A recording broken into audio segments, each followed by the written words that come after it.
and now we're ready. Could you start off just by introducing yourself? I'm Leela J. Bearden. Okay. And are you from the area? No, I am not from the area. I'm from Alabama, Southwest Alabama. I met my husband at Tuskegee University, and we married. And I came here to the Delta. And we, after 56 years, he left me in 06. He's gone. But I have enjoyed the Delta, and I have made many friends here. In fact, when I came here, we were riding here, and I asked him, I couldn't see any trees, and I'm from the tree hills where the trees are, pine trees. And I asked him, I said, Mr. Benton, where are we going? Well, you're going with me, that's where you're going. So that's where we ended up at. I ended up in the Delta, flat land, but I love it here, and the people are nice. The school was not started. We, in 57, the school was built. When we got here, they were in the making of the school. And they selected my husband for the first principal because he went to elementary school here, and he had gone to Tuskegee, and he had 2 masters. And so he became the principal, the first principal of the school. And the school started in 57. In 57, the first class graduated in 57. It started in 52 with 1,300 students when we had enrollment. That's a big school. We had to have used trailers on the outside other than the building. We didn't have that elementary in at that time. But we served all the kids, and it was just a joy to the community that they had a high school. And they participated in most activities. Jerome and my children came up together. I never taught him. He was in the band with my children. Jerome was a band student. And they had band practice in the afternoon, and that's how my kids got to know him. But he was always interested in welfare of people and how they are doing. And the problems that they had. He was way back in that time, and he couldn't do a thing about the problem, but he wanted to know. But he had a soft heart. He was a kind person, Jerome was. But he worked well in the churches. He worked well in the community with the people. And he joined the church over, not our church, but a church over in town, New Antioch. I'm a member of Old Antioch right here. But Jerome was a member of New Antioch, across the Maya. And I believe he may have been a deacon there. I don't know, but I know his uncle was a deacon there. But he was very active in the church. But at school, he was very active in all the activities that we had, but he never participated in sports. And growing up, after he left school, he continued to work on the welfare of the people. Mm-hmm. At all times, Jerome had some kind of program going at all times where he was interested in people voting, and NAACP, he was interested in that. He would think he was really up in it because he was really a part of it. It was his heart. He always trying to help someone else. So what are some of the things he did? He did. We got voting going on. He worked with voters. He worked at the polls, because I worked the polls. Jerome, he may have been a manager at the polls. He was. He sent us out every time we had to vote. Jerome would set it up, set the office up and everything for the voting. And then the voting, they would process it at Charleston. We had no media for voting that we would, computers. We had to do it by hand. We had to count all the ballots by hand, and at that time we had 600 folks voting at Sumner. And sometimes I'd get home at 2 and 3 o'clock in the morning. We had 1, 2, 3, 4, count of 5. We had to do all the voting like that, but we did so. But Jerome was participating in all of that. He was leader in that. And then there were some who had problems around. And they would go to Jerome, and Jerome would he was a compromiser. And he would go and make things easy for them with whoever they had a problem with. But he was very, very, very wise person. And I just hate so bad that he's gone. But on the end of his life, people had waken up and they were appreciating what he was doing. And what position did he run for? A supervisor, and won. And he was at won his second time as a supervisor. Because the last time he came here, he said he was so weak and sweating. So he sat on the steps back there. And I said, Jerome, go on, you're gonna win, we're gonna get you over. You're gonna go home now. You go home. You don't have to go around these houses. We're all voting for you. So he said, oh yes ma'am, but he was very weak. And you say he had a strong community backing. Mm-hmm. People wanted to vote for him, and he actually won. Yeah, he won. But what was the other side of the neighborhood like once he won? Once he won, he worked with the counties. He worked with farmers. He worked with anybody who was trying to do something. Jerome got in, but not especially with the NAACP here. And when the races. And he got along well with the races. He didn't have any problem with the white. Okay. I've heard the story, I don't know any details, that after he won, they had to take the county to court just to be able to take the seat. Could you clarify that any?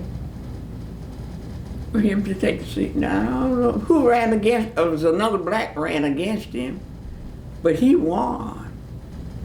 So I don't remember that, I don't recall that. Okay. That he had a problem taking the seat. Okay. I'm trying to see how to tie in the Emmett Till story. Did he know him at all, or was? No, we didn't know. I didn't know Emmett Till, but in fact, we didn't know anything until that came up, and then people start putting two and two together, I guess. But we didn't know anything because we lived on the other side of the county then, and that was in '55, August '55, when that came, and that was just a new turnover in the county after that. But now Mamie came, I met her, she'd been here twice. The first time she came, she told me, I thought I'd never, her uncle was our janitor at school. What was she like? Crosby Smith. He was, he told the story. He could tell a story about Emmett Till, that was his nephew. He is the one who carried the body to Chicago. Okay. He carried the body to Chicago. Ask her again. Ask her about what Mamie was like. Yeah, what was Mamie like? She was a very outgoing, intelligent lady. And she came here, when she came in the first time, well-groomed, beautiful. And she came and she said, look, I want to meet you, but I heard about you, but I had said, promise the Lord, I'd never come to this place again. But I prayed over it, and I came back. And I said, well, come on back. And she was dressed in beige and driving a beige Cadillac when she came here. But she could tell the story. She said, she could tell the story about her son, how he was treated and everything. And I wanted the world to know how he was treated. And that's the reason I had it put on to the public like this. But she came back several times after that. She came back to her uncle's funeral, and then she came back a couple of times when something else maybe would happen in that family would come back. But and I told her, I said, I believe you just come back for this southern food. She loved to eat.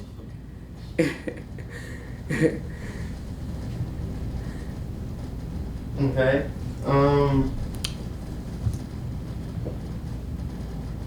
Let's get back to Jerome a little bit.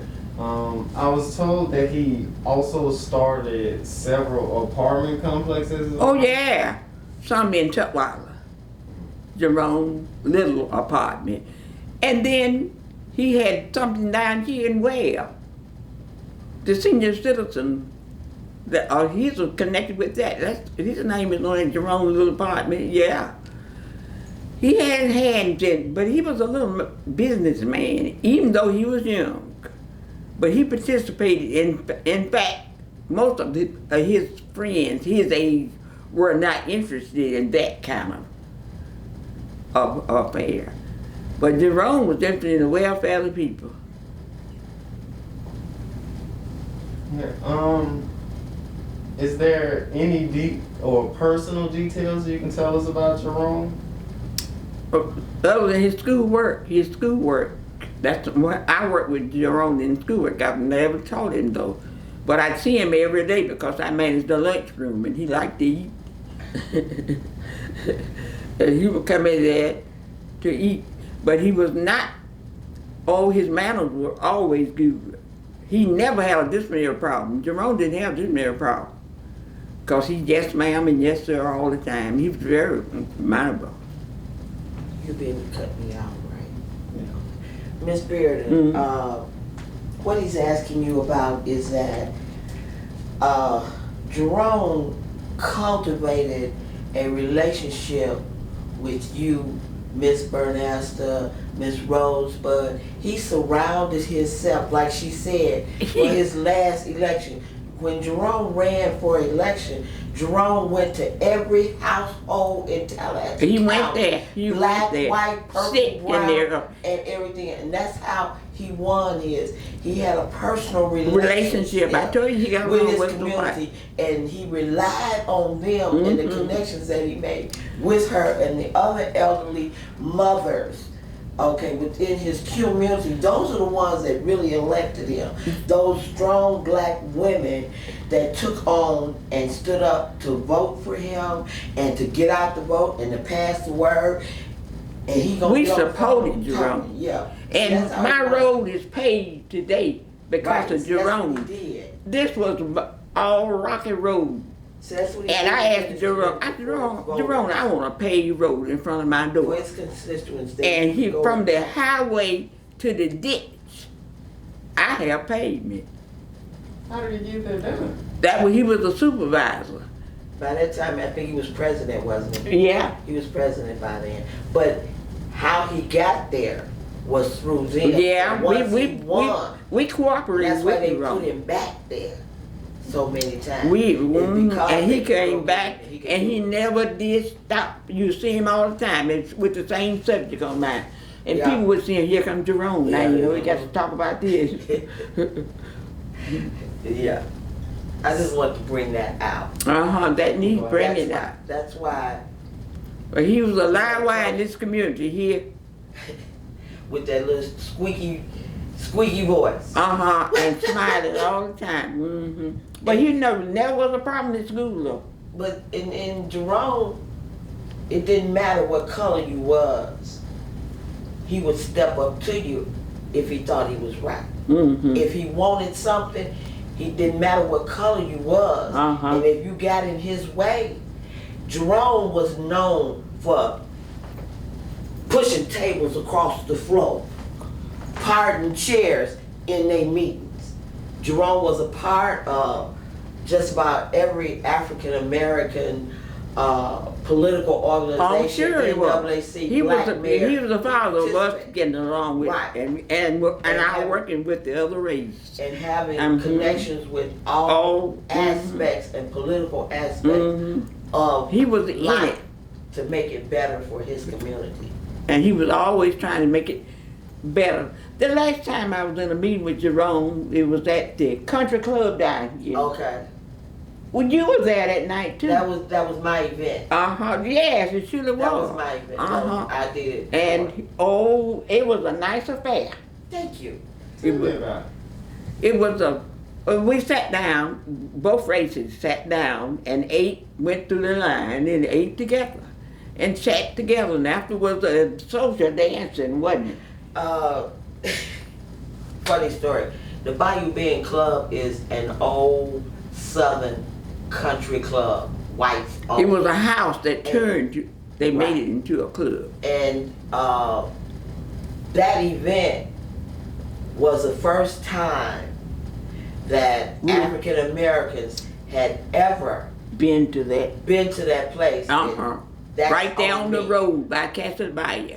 But it's the first time they'd ever been in there. My husband's father was the keeper of those grounds, and Jerome had even said to me and a couple of the other ones, that was the first time that they had ever been there, socialized, and it was whites and blacks, and they danced and everything. And went to every room down there. We visited every room. Right. I didn't know the floor. significance of it because African Americans were up until 90, maybe 97, did they ever get an African American as a member of that country club. But the night that she's talking about, that was my event that I put together. Yeah, you sure was in charge that night. And Jerome was amazed that, and he and Miss Beard and all the others African Americans there enjoyed it was a nice being there because it was a big thing. Because nobody else had ever did it. They had never been a participant. They had never never been in that building. Right, and it was set out.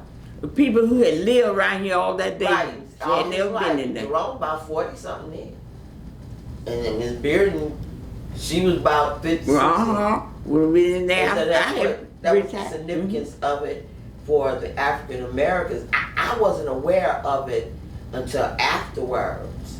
Okay, that they had never, because to me, you know, I'm from Chicago, so I don't know all of it. But like I said, they were so proud, you know, that we were in there. Yeah, that you were being there in that space. And I tell you who else was there too.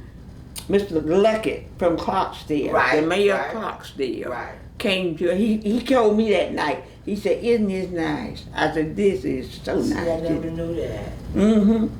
Mr. Luckett. Yeah. I mean, it was a across the board mix of whites and blacks. And everybody was socializing with their own group, talking and everything. Right. It was really it looked like it had been there before. And it was my event, and I said it surely was. I remember you. Right. It was my event. And what we were doing at that particular time, we had Dr. Peugeot from the Birmingham Museum.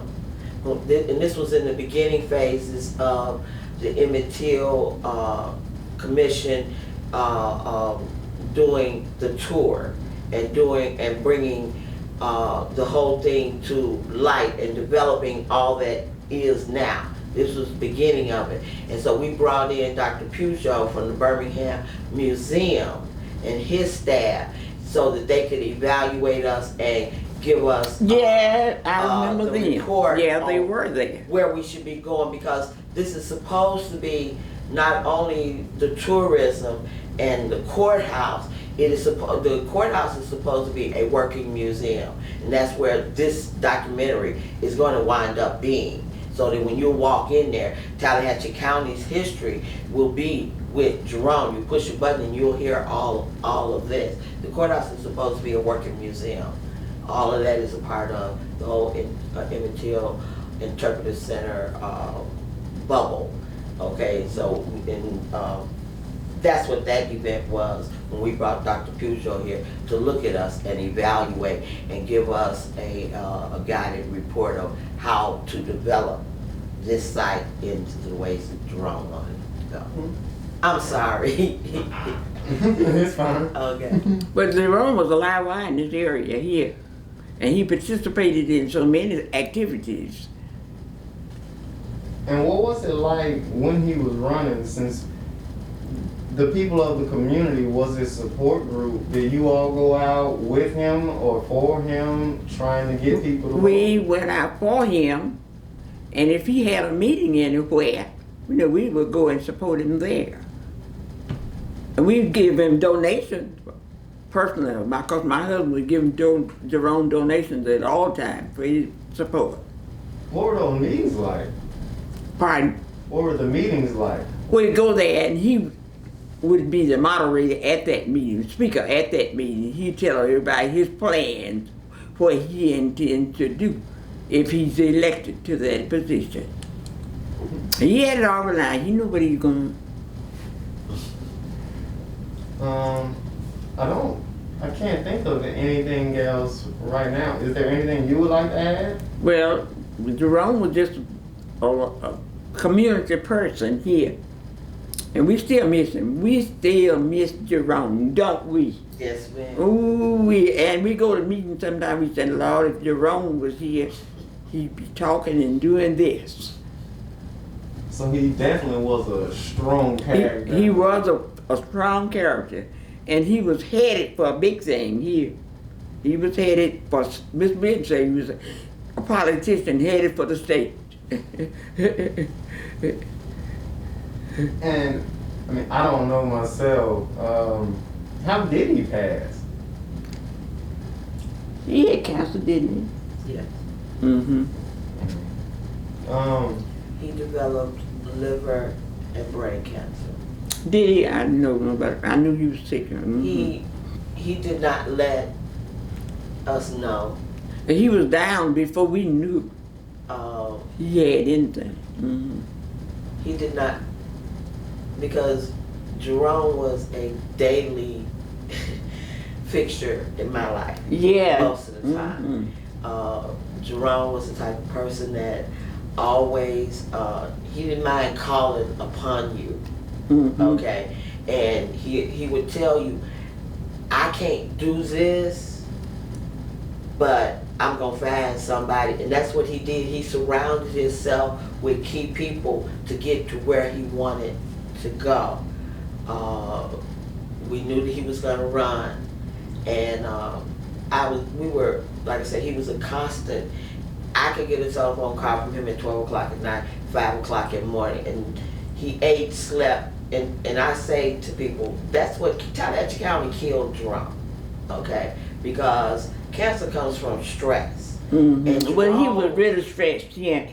because he was trying to Pushing. do so He was much, trying to get so many things going. and Yeah. he did so much, so he Mhm. took upon so much. Like I said, it was a constant doing of trying to get done what he wanted to do.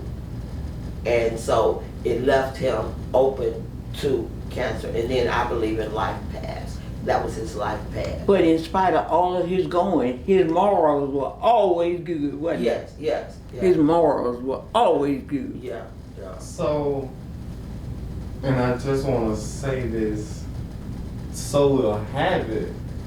Even though he was sick, he never let it stop him or told No, anyone? you didn't know he was sick. See, he was No. working a long time sick, yeah.